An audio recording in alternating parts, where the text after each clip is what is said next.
Presents by Vyas भोजपुरिया।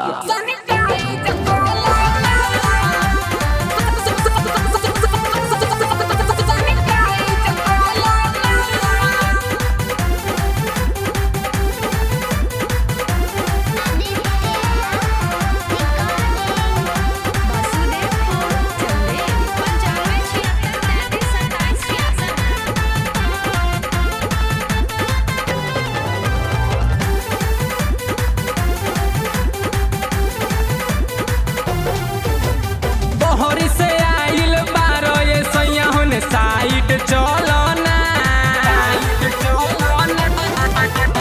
बहरी से आइल बारो ये सैया होने साइड चलो ना हवे छुआ छूत के बीमारी सामान सैनिटाइज कलो ना हवे छुआ छूत के बीमारी सामान सैनिटाइज कलो ना बहरी से आइल बारो ये सैया होने साइड धलो ना बहरी से आइल बारो ये सैया होने साइड धलो ना अब छुआ छूत के बीमारी सामान सैनिटाइज कलो ना अब छुआ छूत के बीमारी सामान सैनिटाइज कलो ना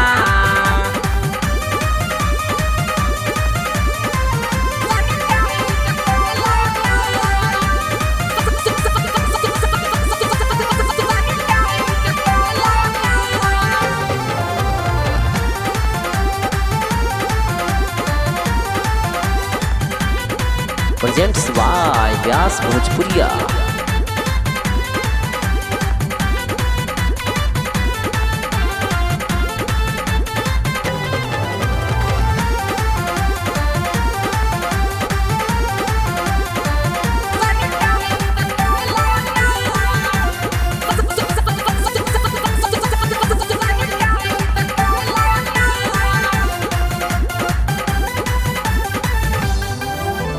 न जाने बहरा में कितना से सोइया पहले हो खबा भेट हो अबते हमारा परना कर तू कहो कर तू कहो न जाने बहरा में कितना से सोइया पहले हो खबा भेट हो अबते हमारा पैसे करना तू कहो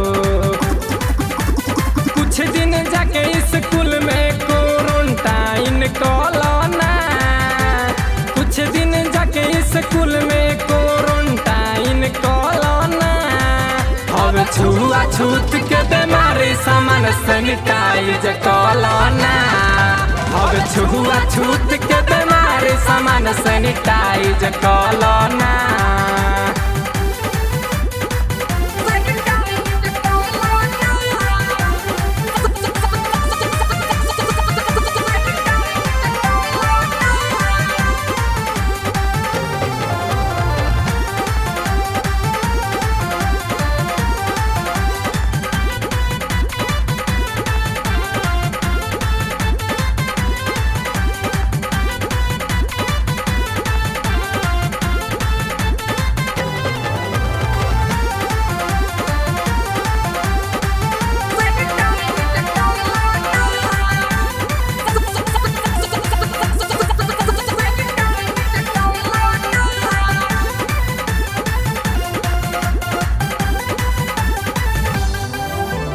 बिक्की बाला मयूरे अशोक कुमार जी काहे बार खखुआइल हो हंसिए गौआ जवार के लोगवा काहे बार अगुताइल हो काहे बार अगुताइल हो बिक्की बाला मयूरे अशोक कुमार जी काहे बार खखुआइल हो हंसिए गौआ जवार के लोगवा काहे बार अगुताइल हो